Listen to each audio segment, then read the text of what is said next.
above all names, beautiful Savior, glorious Lord, Emmanuel, God is with us, blessed Redeemer, living Word. Jesus, Lord God Almighty, wonderful Counselor, Light of the world, the Prince of Peace, hope of glory, man of sorrow, Lamb of God.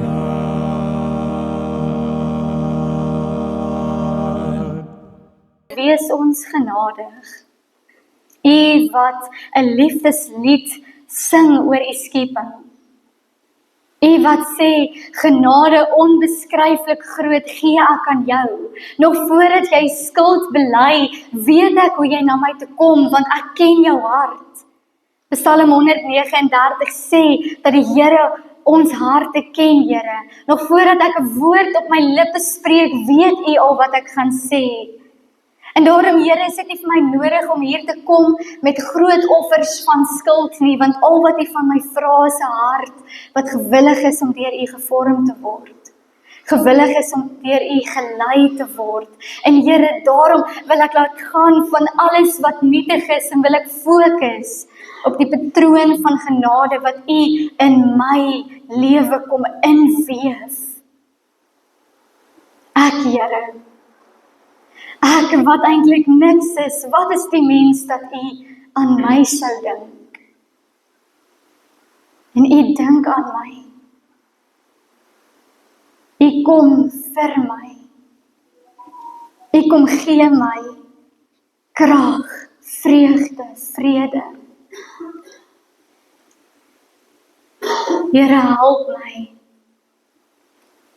Help my om vanoggend hier, voordat ek uit die woord gaan lees, dat ons sal kom eintlik met 'n leë hart, uitgegiet, al daardie dinge wat ek so krampagtig vashou, sodat ek mag ontvang U genade. Dankie, Here.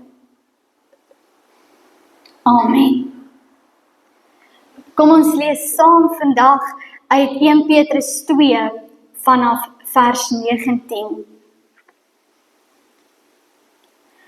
Dit is immers genade as iemand, omdat hy met God rekening hou, onregverdige lyding verduur. Want watter aanprysing is daar vir julle, wanneer julle oortree, lyfstraf ontvang en nogtans daarmee volhard? Maar as julle volhard terwyl julle goed doen, en dan tog ly, dit is genade by God. Julle is immers hiertoe geroep, want Christus het ook ter wille van julle gelei. Hy het vir julle 'n voorbeeld nagelaat, en daardie voorbeeld is nou die Griekse woord wat beteken patroon, sodat julle in sy voetspore kan volg. Hy wat nie sonde gedoen het nie, en in wie se mond geen bedrog gevind is nie.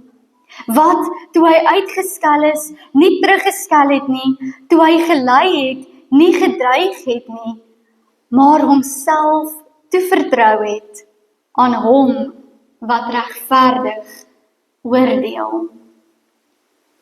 Wat self ons sondes in sy liggaam aan die kruishout gedra het, sodat ons, nou dat ons sondes afgesterf het, vir geregtigheid kan leef. Hy deur wie se verwonding julle genees is. Hy deur wie se verwonding julle genees is. Deur sy wonde is julle genees. Julle was immers verdwaal soos skape, maar nou het julle teruggekeer na die herder en bewaker van julle siele. Hy deur wie se verwonding julle genees is, julle wat dikwels verdwaal is soos skape, julle keer nou terug na die huis van die Here. Amen. So spreek die woord van die Here, en geseënd is ons wat weet dat hierdie beloftes en hierdie waarheid vir elkeen van ons vandag waar is. Nou hierdie gedeelte uit 1 Petrus 2 is pragtig, maar dit is ook moeilik, want as ons net die eerste verse lees wat ek nou geskiep het, dan begin hierdie gedeelte en dit word geskryf aan die huisbediendes, wees met groot ontzag aan julle werkgewers onderdanig. Nie net aan die goeies en vriendelikes nie, maar ook aan die onredelikes. Dis moeilik, nee?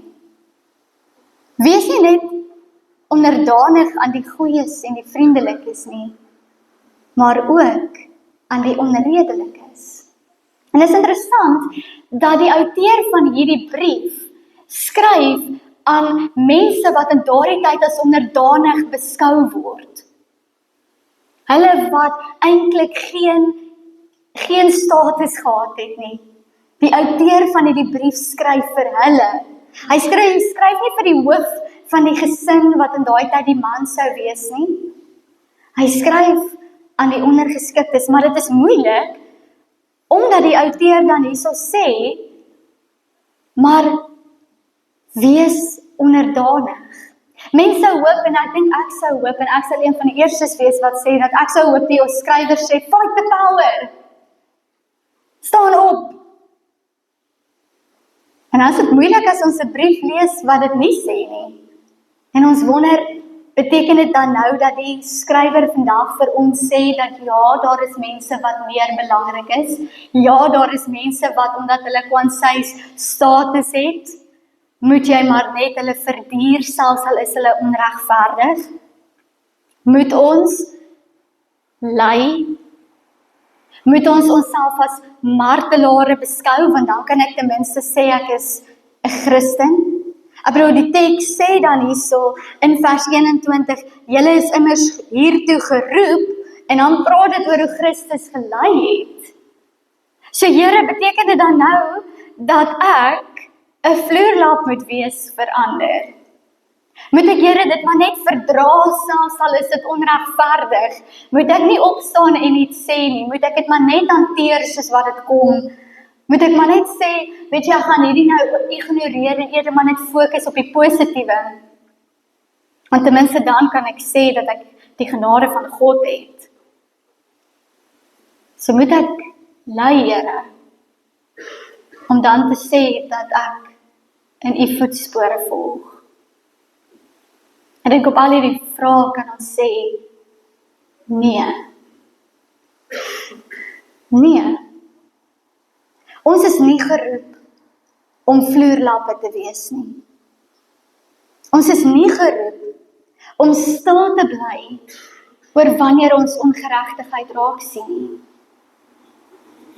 Ons is nie geroep om maar net gebruik te word, misbruik te word deur ander nie. So waartoe is ons geroep? Ons is geroep om soos Christus op hierdie dinge te reageer. Ons is geroep om in die voetspore van Christus te volg, soos wat die teks vir ons sê. Ons is geroep om in sy voetspore te volg, want hy het vir ons 'n voorbeeld nagelaat. En wanneer ons dit lees in vers 21, dan besef ons dat dit is eintlik soos een van daardie stensels wat jy kan aftreis. Jy moet die patroon volg om in die voetspore wat Christus vir jou agterlaat te volg. Om die patroon, om die voorbeeld wat Christus vir jou gee, te volg. En daarom miskien wil ek vir julle graag wys die Nuwe Lewende Vertaling van hierdie eerste vers, want dit sê dit vir my eintlik baie mooier. Dit sê hierso, dit is immers genade as jy, omdat jy in gedagte hou wat God wil hê, met ander woorde, as jy doen wat God wil hê, onverdiende houe vat, al maak dit jou seer. Daar is natuurlik geen verdienste daarin as jy die houe vat vir 'n oortreding nie. Om egter die houe te vat wanneer jy goed doen, dit is iets besonders voor God. Hoor hoe mooi sê die Nuwe Lewende Vertaling dit. Dit sê dat jy kan nie aanhou verkeerd doen. En dan omdat mense met jou raas sê, maar eintlik dit help ons nou nie, weet, God is aan my kant. Nee, as jy verkeerd doen, moet jy daarmee ophou. Dit is wat die teks vir ons sê. My teks sê, as jy onverdiende houe vat, omdat jy doen wat reg is, en al maak dit dan seer, dit is dan, wanneer dit iets besonders is voor God. So ons kan nie vandag hier kom en sê, ek gaan lydend en treurend, en wat ook al nog wees, omdat ek dink, ek doen altyd alles reg nie. En dit gaan oor wat reg is vir God. En ek kan nie sê, okay, so ek gaan nou maar net alles aanvaar, want dan is ek ten minste 'n vroom Christen nie. Nee. Ek dink ook die teks beteken dat ons onsself minder moet maak nie. Want ek dink een ding wat ons moet onthou is dat lyding nooit die deegsame aksie is nie. Lyding is nie die ding wat ons moet doen nie. Lyding gebeur met ons almal ly deur goed wat met ons gebeur. Maar dit help veel jy roem jouself op jou lyding. Dit help jy sê, kyk vir my hoe ly ek is 'n martelaar, kry my jammer nie. Nee, die genade van God wat jy ervaar, kom wanneer jy dit wat jy doen wat reg is, wanneer jy dan onverdiende houe ervaar. En dit is iets wat vir ons baie moeilik is, want almal van ons probeer reg doen. Hoeveel keer het jy nie aan jou eie lewe gevoel, dat jy maar net probeer reg doen nie. Jy probeer maar net vriendelik wees. Jy probeer maar net goed wees. Jy probeer maar net regtig die regte ding op die regte tyd sê. Jy probeer maar net liefdevol wees. Jy probeer maar net sagmoedig wees. En dikwels ervaar ons hoe daardie deure in ons gesigte toegeklap word. Hoe goed wat ons sê verdraai word, dat dit naderhand nie eers meer is wat jy gesê het met jou bedoeling uit jou hart uit nie. Hoeveel van ons het nie maar al gevoel dat, ek het ook al daardie onverdiende houe gekry, omdat ek eintlik maar net gedoen het wat reg is. En ek dink enige een van ons hou daarvan om hierdie tipe lyding te verdra nie. So wat is dan die genade van God wat ons in hierdie lyding ervaar? Wat is die genade van God wat ons ervaar wanneer daar goed met ons gebeur, waaroor ons geen beheer het nie, en ons ly? Maar ek dink vir my kom die genade van God wanneer ek besef dat God op verrassende maniere God se teenwoordigheid vir my openbaar. Dat selfs al gaan ek in my donkerste kloof deur, is ek nie alleen nie. Is God die een wat saam met my loop? Is God die een wat my hand vat? Is God die een wat voor my uitgaan, maar ook die een wat saam met my gaan, wat my nie in die steek sal laat nie, my nie sal bang laat voel nie, selfs al voel ek bang, maar God sal my krag gee. Dit is waarin ek die genade vind, dat ek kan vertrou op God, juis omdat God nie hierdie groot, vrome God is wat ver weg is nie, maar mens geword het, en juis aan God, ek wil so ver gaan as om te sê, om aan God se eie liggaam te voel, hoe onverdiende houe voel. Christus het kom wys wat dit beteken om regtig onverdiende houe te ervaar, en hoe het hy opgetree in daardie gebeurtenisse. Hy wat gekruisig is, hy wat God verlate was, hy wat alleen was, sodat ek en jy nie eens in ons donkerste, diepste kloof alleen hoef te wees nie. Sodat ons kan leef, soos wat daai lied gesing het aan die begin. Liefde wat verwerp was, sodat ek en jy kan leef. En daarom kan ons nie vir een oomblik dink dat as ons hier lees hoe Jesus opgetree het, dat dit passief was nie. Dat dit maar net 'n ding was van goed. Laat dit maar net gebeur. Nee. Want die teks plaas baie fokus op die werkwoorde wat Jesus hier doen. Jesus kies om iets te doen. Hy, wat nie sonde gedoen het nie en in wie se mond geen bedrog gevind is nie, vers 23, wat toe hy uitgestel is, nie teruggestel het nie, daar's 'n werkwoord. Toe hy gelei het, nie gedreig het nie, daar's 'n werkwoord. Maar homself toe vertrou het, werkwoord, aan hom wat regverdig oordeel. Ons moet nie vir een oomblik dink dat Christus passief aan daardie kruis gehang het nie. Hy het aktief opgetree. Dit het net anders gelyk as wat ons sou verwag. Want die Christus is anders as wat ons verwag. Die optrede in die koninkryk van God is anders as die optrede van die wêreld. En daarom, wanneer ons kyk na hierdie woord, hypogrammos, dit is die woord wat daardie voorbeeld, daardie voetspore is. Dit is die patroon. Hypogrammos. Die wêreld kom met 'n patroon en sê, dat ja, wanneer jy uitgeskei is, skuil terug. Of skei hulle ook uit.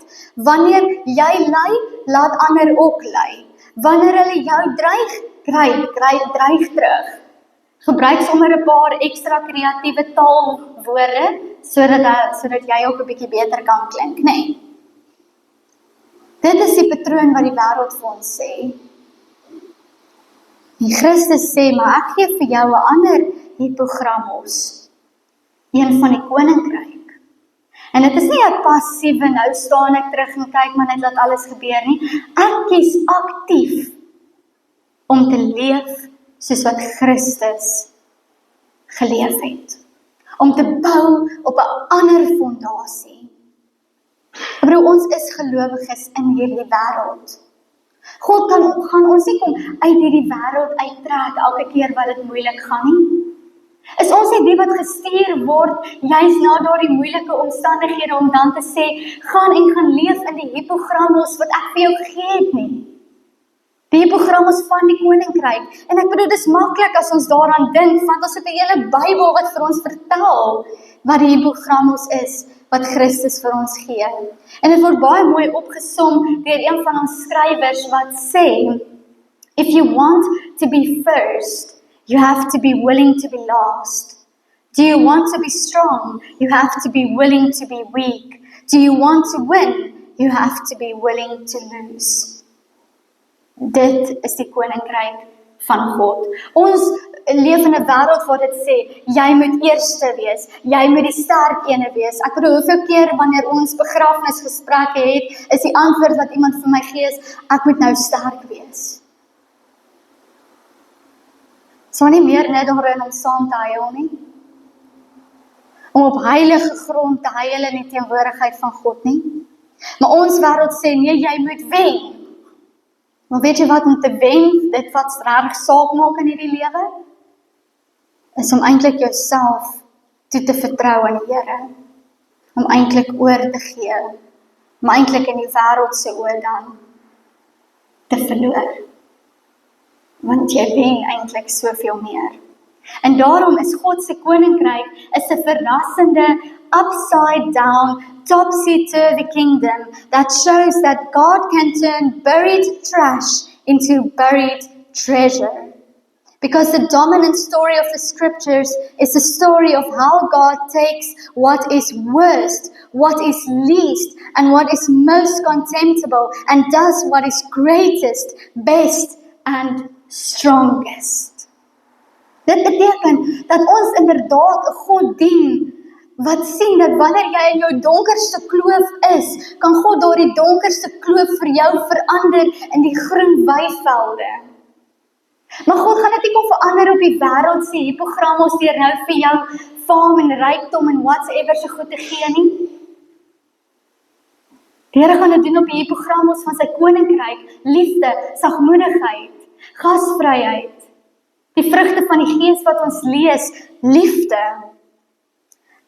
Eintlik besef ons dan dat dit beteken dat ons inderdaad 'n God dien, wat ek hoor die Hebreëse woord vir verleiding, vir hel gebruik, wat sê Sheol, wat ons Sheol situasies verander in Shiloh situasies, die Hebreëse woord vir hemel, wat wys dat dit is die teenwoordigheid van God. Ons dien 'n God wat inderdaad in die middel van die storm vir jou kan sê, lig op jou oë, want ek is hier. En ek kan op die onmoontlike maniere jou verhaal verander. Ek bedoel, dink aan Maria, wat op daardie Sondagoggend, nadat Jesus gekruisig is, kom sy by die graf en die klip is weggerol en sy dink, ek dink sekerlik 'n paar lelike woorde, maar sy dink, dis nog 'n krisis. Here, hier is krisis op krisis op krisis, hoeveel van ons voel nie so nie. Rarig, Here, jy bars my pyp. Is nog 'n krisis, daar breek my kar, nog 'n krisis, daar gaan daardie persoon dood, nog 'n krisis. Krisis op krisis op krisis, en dan wil ek vir Maria sê, maar Maria, God is besig met die onmoontlike, want God vat regtig jou Sheol situasie en maak dit die verkondiging van Christus as die opgestane Here. Dit het lig geword daar vir Maria by die graf. En sy het omgedraai en wie daar gestaan? Jesus. Selfs in haar donkerste kloof. En toe hy haar roep en sê, Maria, het alles vir haar verander. En die Here roep so elkeen van ons en sê, my kind, jy het 'n ander hippogramos.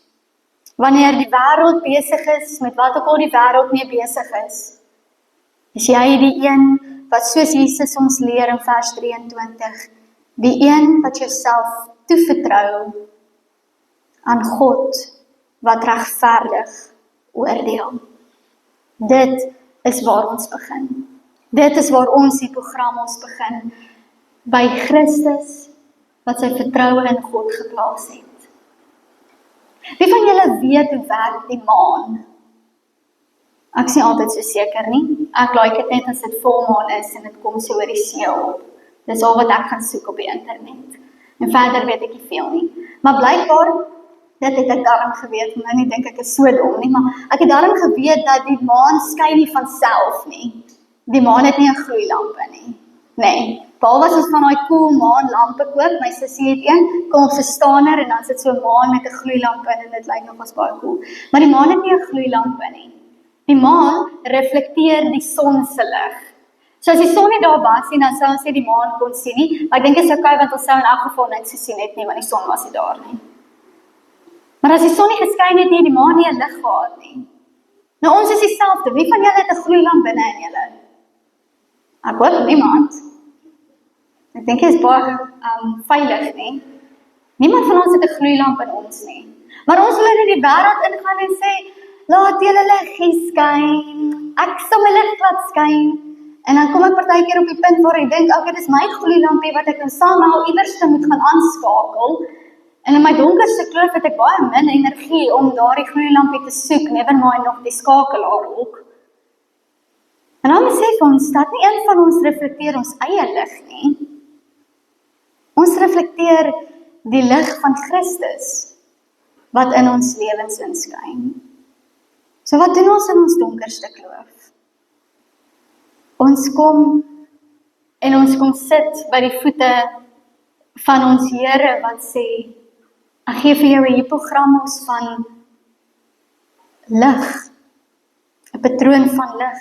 So ja, wanneer die wêreld voetspore los van verwoesting en haat, gaan jy en gaan wees die tekens van liefde en sorg. Gaan reflekteer my liefde en sorg. En daarom skryf iemand, dieselfde skrywer, so pragtig en sê, over and over again in the Bible, God turns cursing into curing, belittling into blessing, burrs into spurs. The curse of being hanged on a tree was transformed into the miraculous act of forgiveness and salvation.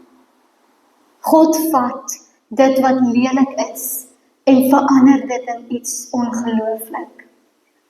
En die beste manier wat ek nog dit meer vir julle kan beklemtoon, is op hierdie manier. Wie van julle hou van koffie?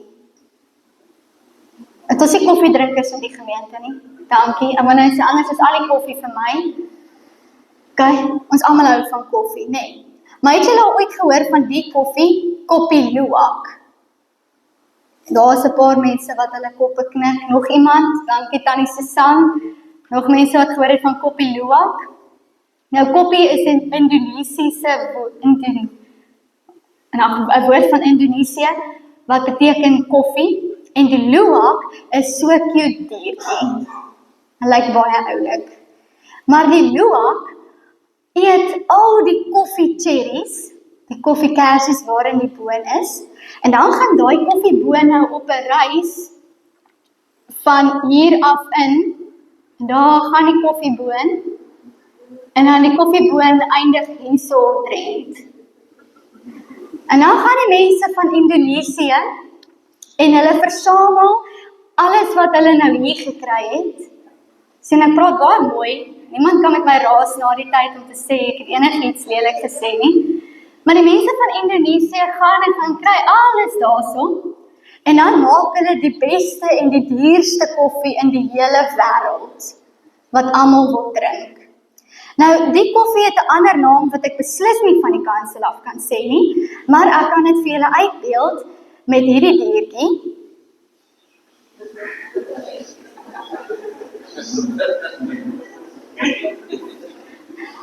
Of dalk nog beter hierdie ene.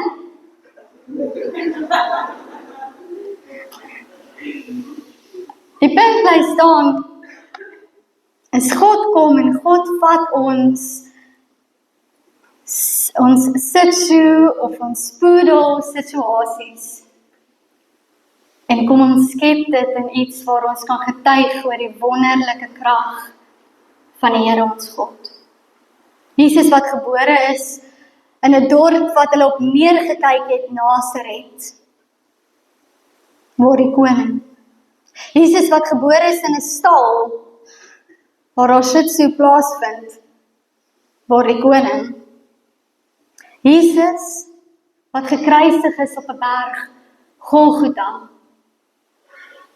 wat ons letterlik moet verstaan as dit was die plek waar mense gesterf het. Met ander woorde, Jesus is dood met daai reuk van sterfte in sy neus.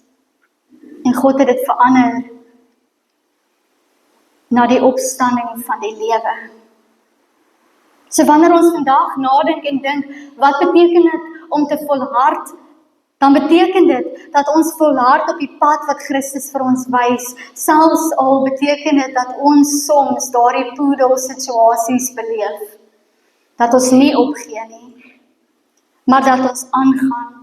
Want ons weet deur God se wonde, deur sy wonde, kan ons leef. God verander my verhaal. Maak nie saak hoe sleg ek dink dit is nie. God kom maak dit nuut. Waarom vra ek vir julle net so voordat ons gaan bid? Hoe leef jy? Hoe reageer jy? Wat is jou hippogramos? Laat jy toe dat die versoening en die lewe van Christus in jou lewe reflekteer? Ja, selfs in onregverdige situasies. Of kies jy steeds vir patrone van wraak en haat? Of kies jy hippogramos van vertroue? Leef jy met 'n bewustheid dat dit God is wat jou bron van genesing, liefde en selfsherskepping is? Want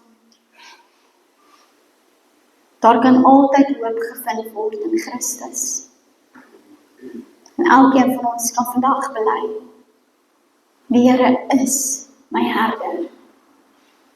Ek kom niks kort nie. Amen. Ek gaan ons 'n oomblik gee net waar ons in stil gebed kan verkeer en dan sal ek vir ons bid.